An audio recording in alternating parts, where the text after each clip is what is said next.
ओम शांति। 13 दिसंबर की अव्यक्त मुरली का सार है। आज का मुरली का टाइटल है सच्चे रूहानी आशिक की निशानियाँ। तो आज जो रूहानी माशूक है तो अपने रूहानी आशिक आत्माओं से मिलने के लिए आए हैं। बाबा ने कहा कि सारे कल्प में केवल एक यही समय है, ये मिलन होता है।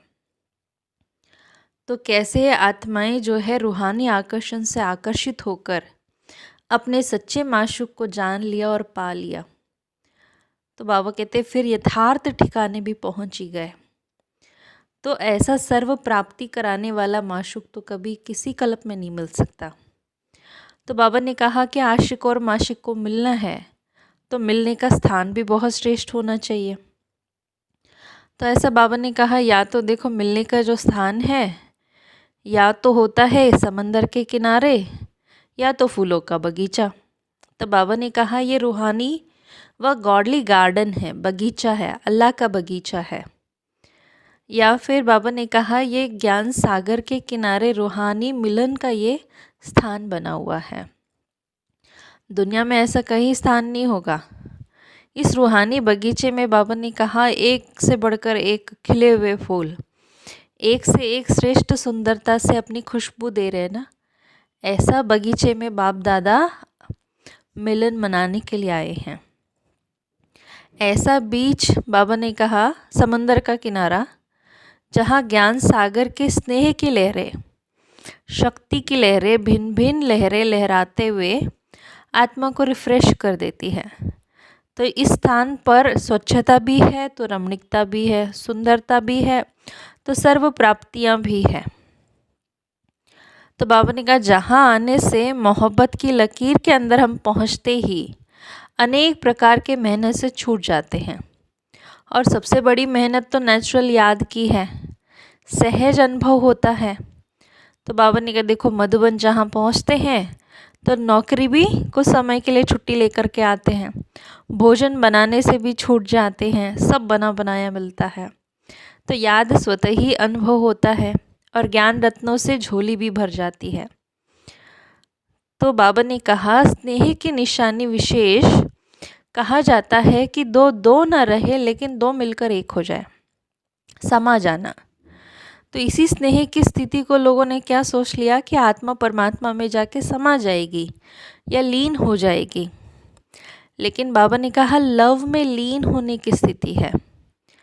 तो इसलिए आत्मा की मतलब आत्मा का विनाश नहीं होता है, बाप समान बन जाते हैं। फिर आगे मुरली में आज बाबा ने सच्चे आशिक की निशानियाँ सुनाई। पहली निशानी सुनाई कि एक माशूक द्वारा वो सर्व संबंधों की समय प्रमाण अनुभूति करना। माशूक एक है लेकिन सर्व संबंध जब चाहे जिस संबंध में से चाहे जिस संबंध की आवश्यकता है उस समय संबंध के रूप में प्राप्ति की प्रीत की रीत द्वारा अनुभव करना। तो सर्व संबंध हमें अंडरलाइन करना है, केवल संबंध नहीं। बाबा कहते कई बार क्या होता है ऐसे नटखट आशिक भी है जो ये समझते हैं कि बाबा के साथ तो हमारा संबंध तो जुट ही गया है।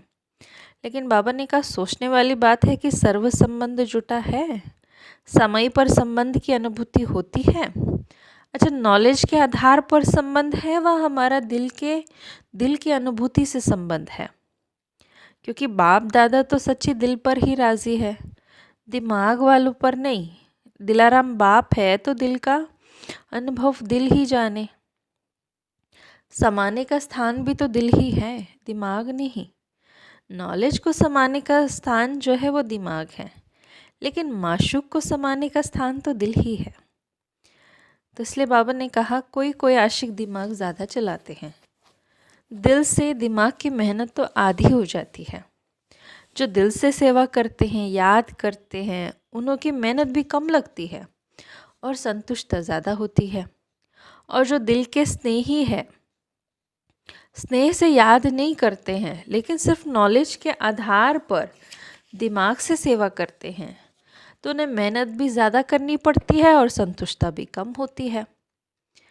तो लेकिन भले बाबा ने कहा चलो सफलता हो भी जाएगी, लेकिन फिर भी सोचते रहेंगे हुआ तो अच्छा, लेकिन फिर भी करते रहेंगे। लेकिन जो दिल की संतुष्टता के गीत है, मुख की संतुष्टता के, बाबा ने कहा गीत नहीं है। सच्चे आशिक की दिल से तो सर्व संबंधों की समय प्रमाण अनुभूति होती रहती है।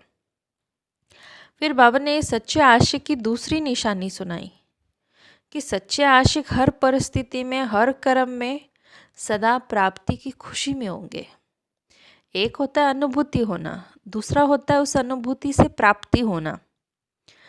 एक अनुभूति हो गई कि हाँ बाबा तो मेरा ही है, साजन भी है, बच्चा भी है, लेकिन प्राप्ति जितनी चाहते हैं उतनी नहीं होती है। बाप है लेकिन वर्षे की प्राप्ति की खुशी नहीं है। तो इसलिए बाबा ने कहा अनुभव, अनुभूति के साथ सर्व संबंधों द्वारा प्राप्ति का भी अनुभव होना बहुत ज़रूरी है। जैसे मास्टर सर्वशक्तिवान है लेकिन समय पर शक्तियों की प्राप्ति नहीं होती है, प्राप्ति की अनुभूति नहीं, तो प्राप्ति में कहीं ना कहीं कमी तो है। तो अनुभूति के साथ प्राप्ति स्वरूप भी बने, ये सच्ची आशिक की दूसरी निशानी है। अब बाबा ने तीसरी निशानी भी सुनाई कि जिस आशिक को अनुभूति भी है, प्राप्ति भी है, तो सदा तृप्त रहेंगे, किसी भी बात में अप्राप्त आत्मा नहीं होंगे। तृप्ति माना बाबा कहते हैं ये आशिक की विशेषता होगी। जहाँ तृप्ति होगी, बाबा ने कहा हाँ जहाँ प्राप्ति होगी वहाँ तृप्ति ज़रूर होगी। तो ये तीनों चीज़ों को चेक करना है। अगर बाबा ने कहा कि कहीं ना कहीं देखो, अगर तृप्ति नहीं है तो ज़रूर प्राप्ति में कमी है, अब प्राप्ति नहीं है तो अर्थात सर्व संबंधों में, अनुभूति में कमी है। फिर तो ये तीनों निशानियां हैं, एक अनुभूति, प्राप्ति और तृप्ति। तो जैसा भी समय हो, जैसा भी वायुमंडल हो, जैसी भी सेवा का साधन हो, जैसा भी सेवा का संगठन के साथी हो, लेकिन हर हाल में, हर चाल में तृप्त हो। बाबा कहते आप ऐसे सच्चे आशिक हो ना, तृप्त आत्मा में कभी कोई हद की इच्छा नहीं होगी। बाबा ने कहा कि जैसे कोई ना कोई, जैसा अतृप्त आत्मा होगी तो कोई ना कोई बात में, चाहे मान की, शान की भूख होती है, भूख वाला कभी तृप्त नहीं होगा। जैसे बाबा ने कहा जैसे शरीर का भोजन की भूख होती है, वैसे ये मन की भूख है, शान, मान, साल्वेशन और साधन। इसलिए बाबा ने कहा कि अभी हमें, जो रॉयल होते हैं वो थोड़े में ही तृप्त हो जाते हैं। रॉयल आत्माओं की निशानी ही है सदा भरपूर होंगे, एक रोटी में भी तृप्त तो 36 प्रकार के भोजन में भी तृप्त। जो अतृप्त होगा वो तो 36 प्रकार के भोजन मिलने के बाद भी तृप्त नहीं होगा, वो मन की भूख है।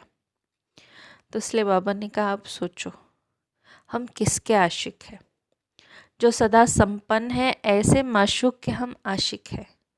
तो हमें संतुष्टता कभी नहीं छोड़ना है। सेवा छोड़ दो लेकिन संतुष्टता नहीं छोड़ो। तो इसलिए बाबा ने कहा सेवा का मतलब ही होता है मेवा देने वाली सेवा। तो आगे बाबा ने कहा देखो कई बार क्या होता है, आशिक जो है माशूक के सामने नाज नखरे भी करते हैं, पुराने स्वभाव संस्कार के नखरे।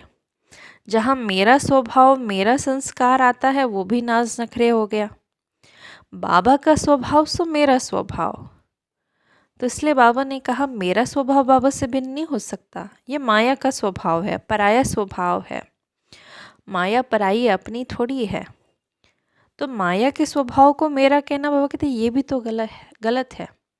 मेरा शब्द ही फेरे मिला देता है, चक्कर मिला देता है।